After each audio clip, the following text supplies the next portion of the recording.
how do you want to characterize their season? Because, I mean, 10-2 is not a bad – 11-2 is not a – or 10-2, 11-2, whatever it is, or 10-3. It's not a bad season, but did not meet up to the expectations maybe with the talent of what they had on that team. They fired their DC. They bring a new one in. Your thoughts on Miami going in to another year with Mario Cristobal replacing a lot, bringing in Carson Beck, but your overall thoughts of the Miami Hurricanes? Well, one, the narrative that you're discussing is really interesting to bring up because as an outsider who's just looking at a team's progression year by year, it is progress to get where they were on the door of the ACC championship. They were on the door of the playoff and they just missed it.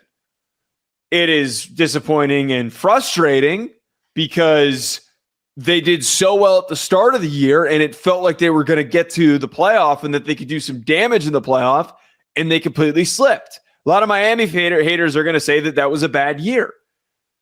There is turnover going on with this roster. There's a lot of back-end guys that hopped in the portal. There's a bunch of guys that they're losing to the upcoming NFL draft. Two moves to me, Blake, place them back in the national championship conversation that they had. One was the obvious one that we already talked about, which was Carson Beck, and we've talked about it a ton. Having an experienced quarterback like that in Dawson's offense is only going to produce big numbers. It's not going to look like Cam Ward's offense, but they're still going to put up big numbers. But Corey Heatherman, who was brought in as the new defensive coordinator from Minnesota, I really, really think that this is going to be just a huge, huge shift for them. Minnesota doesn't get the same type of pub that other teams in the Big Ten do because they were mediocre a year ago. Fantastic defensively. My whole point why I like this, you're getting a guy playing in a conference where being physical up front and running, just coming full speed at you, not allowing you to gain any yards on the ground, that Midwestern mentality, and you're bringing it to Miami. This was the hire that you need to make in order to see change. This is going to be, I think, at the end of the year, we're going to be talking about him as a potential coordinator of the year guy. Maybe not the winner, but one of the finalists because there's just such a big boost in the performance of Miami's defense.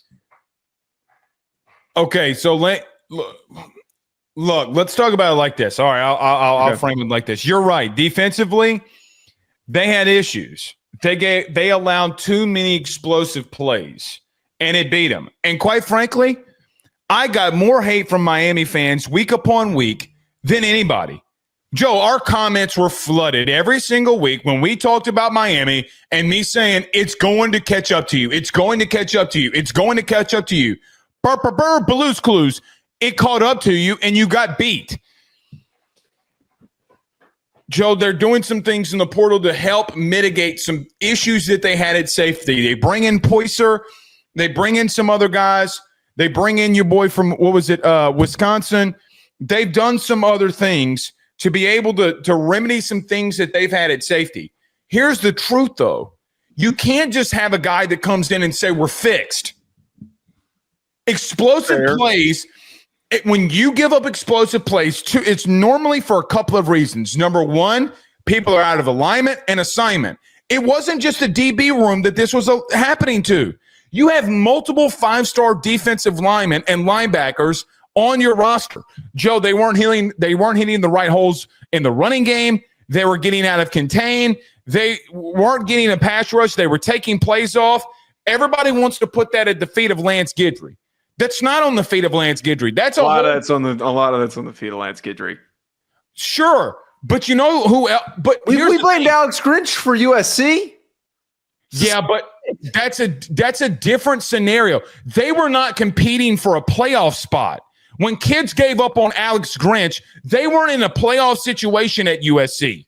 Wait, yes, when they were in the Pac-12. No, they were not. When Caleb Williams won the Heisman and they were in the Pac-12 championship game, they were in a very close chance to make it to the playoff. Okay, Let's not act as if that the 3 turnovers that Caleb Williams had is not still a big wait. issue. Okay, in that Pac-12 championship game, he got hurt and they played like shit, but their I don't defense give was a- I don't give awful. you, Rudy. Okay, all right. Now, forget Joe, the Caleb Williams so you thing. mean to Their tell me- stop. you We're mean- not talking about Caleb Williams. We're not talking about Caleb Williams. Their You mean to defense tell played me awful that in that everything's game. on a coach? Bullshit. I am sick and tired of hearing everything fall on the coach's lap when every single week They didn't fucking play defense against the shit Utah Joe, you're being offense. lost in man-to-man coverage. Either you're the dumbest human being on the face of the earth, or you don't know what to do, or it's a lack of focus. They're By the way- 20-year-olds. They're being poorly coached. They don't know how to Okay. play the position. Most of them are just athletes out there just running and All right, playing. well, then let me sports. ask you this question. Why has it always been an issue for Mario Cristobal? Because he hires the wrong coordinator. No. It's always been a him issue, whether it be Oregon or Miami, and you want to blame it on somebody, but he's the constant in that. He's the constant. I think it was less of an issue. They got absolutely abused by Auburn in the fourth quarter, and they lost to a true freshman in Bo Nix when he had Justin Herbert. He has fallen short of expectations every single year, and we want to blame everybody besides Mario Cristobal. Okay, I get the Getting back- but he's not calling the defense. That's not on him. Joe, the man ran the football without taking a knee, and we're blaming everybody else and not pointing it towards him. That's not You what we're want to talking point about, towards though. Lance Guidry. That's It's not what. Wait, Blake. Serious question. When D'Anton Lynn took over at USC, was there not a significant improvement in the way that their defense played? Was there not a significant improvement in Miami's front seven? Because they were in the hundreds in the running game, and they're literally in the top 20s. It was their back end, by the way, that they exposed by letting dudes hit the portal early last year. Everybody was after them. That's They not what I tried to- just said. That's not what I said. I'm talking about D'Anton Lynn when he got hired Yeah, at USC. but they also went into there the was an portal. improvement. Was Miami's front seven from year one for Mario Cristobal to now not better? We all know that it's better. This does not fall all on the feet. When you're in a championship game against a very bad opponent and you're getting lost in man-to-man coverage, I call bullshit. Man-to-man coverage and you're getting lost. I don't know where like this sudden spark of anger towards Mario Cristobal comes from because No, it's not a they Mario just Cristobal. I would give him credit for firing Guidry for understanding that somebody Sure, needed to assess. Here's what I'm trying to get at. Teams that constantly have issues with giving up explosive plays, historically, they may be better at 1 week or doing this and that. USC still got exposed by giving up explosive plays. It's why they lost to Michigan. It's why they lost to Penn State. You cannot, it is very rare that you have an instance when you hit that big defensively and you got a new whole system of communication that has to work. It doesn't work like that. So you want to talk about D'Anton Lynn, and here's just the truth. What did they have issues with?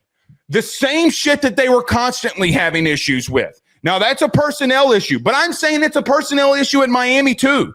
Joe, you're getting lost. That's what I was trying to get at. So you can bring up any coach, Alex Grinch, D'Anton Lynn, wherever. The same issues happen. You can talk about my team and say the same exact thing happened. When personnel is not drastically changed, it's going to continue to happen.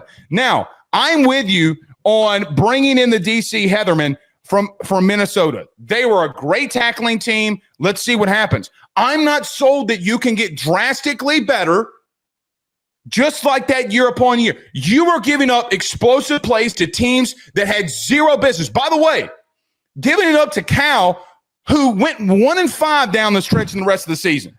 Yeah, but the constant that was causing the problem is gone now. The guy who was making the defensive decisions is gone now. I would feel, but there is only one way for them to go to improve, and there's only one direction for them to go in improvement, and that is up. There's only one direction. I'll keep taking the Miami Heat. Paul, I guess pun intended, right? Because it's an NBA basketball. Okay. I will keep taking the Miami Heat. But you know what I'm going to do? I'm going to keep coming in the comments, pause. I'm going to keep going in the comments, and I'm going to keep telling you what I'm telling you. We talked about this all season. I got ridiculed, backlashed, hated on. Yeah, but You're not going to be drastically better where it doesn't show up in big-time situations. By the way, in some of these games, what if Cam Ward is not there to save you, meaning Carson Beck, Restrepo, and those dudes are not as explosive to be able to save your ass. I'm kind of blown away by this because, like, you don't. We knew that last year it was bad. Like, we knew that their secondary was bad, and they had a ton of issues, and they weren't covering, and they were giving up big plays. They had again, I'm blaming all that on Lance Guidry. I'm not blaming on anyone else. That's all Lance Guidry. Just out there getting lost. Stop. Let me finish what I'm saying. What I'm blown away by this is you have no idea what it's going to be like next year. He's a completely new coach who's coming in. They have brought in 2 new defensive backs to start. He's been a coordinator for 1 year in a big P4 school. The last time you did that was Lance Guidry. The only time there was a big P4 DC was Minnesota last year. You're banking everything. He was at Rutgers, James Madison, where he was the DC, Maine.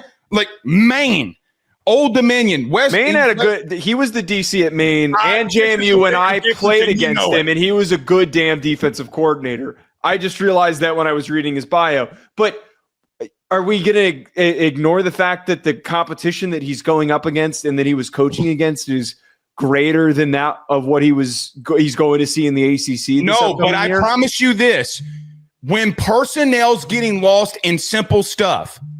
What faith should I have when you get lost in that? You have a completely new coach directing them. That's why you should have faith. So let me ask you this. They also recruited 2 new corners. Like that's another part about this. Okay, and we have seen teams, that's why I started off hit or miss. Either you're going to really hit on it in the secondary or you're not.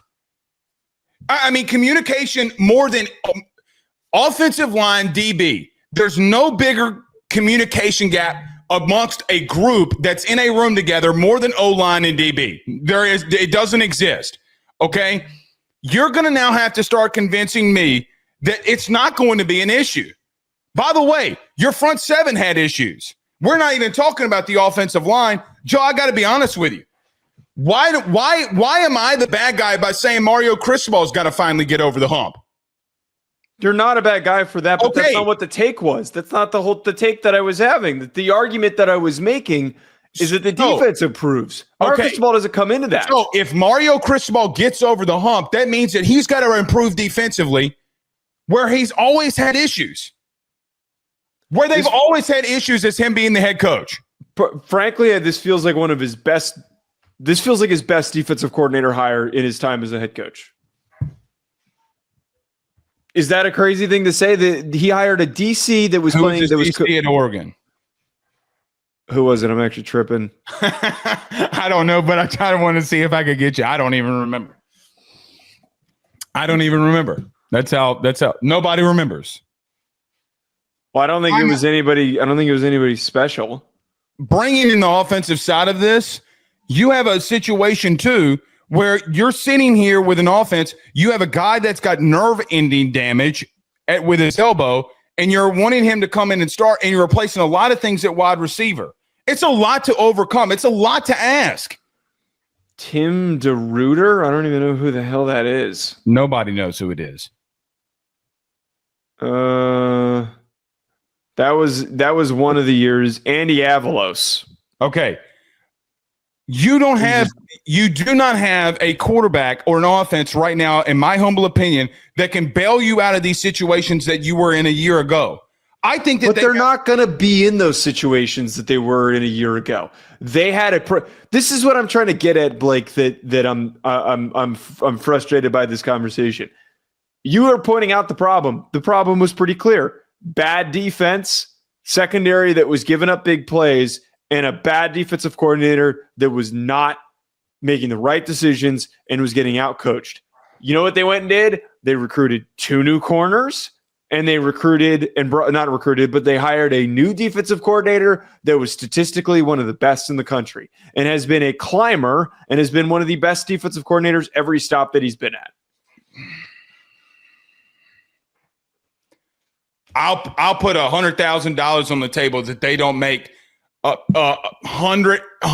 They were like 127 or something in explosive play rate. If they grow 100 in that department, I'll bet the house on it. I would take that bet. I would be shocked if they're that bad. It's not going to happen, bro. Joe. Okay. All right, we got other teams that we got to talk about. But we didn't even get to offense. And that's the whole other thing. They're going to be on the field more. Cam Ward covered up a lot of bullshit that people don't want to recognize.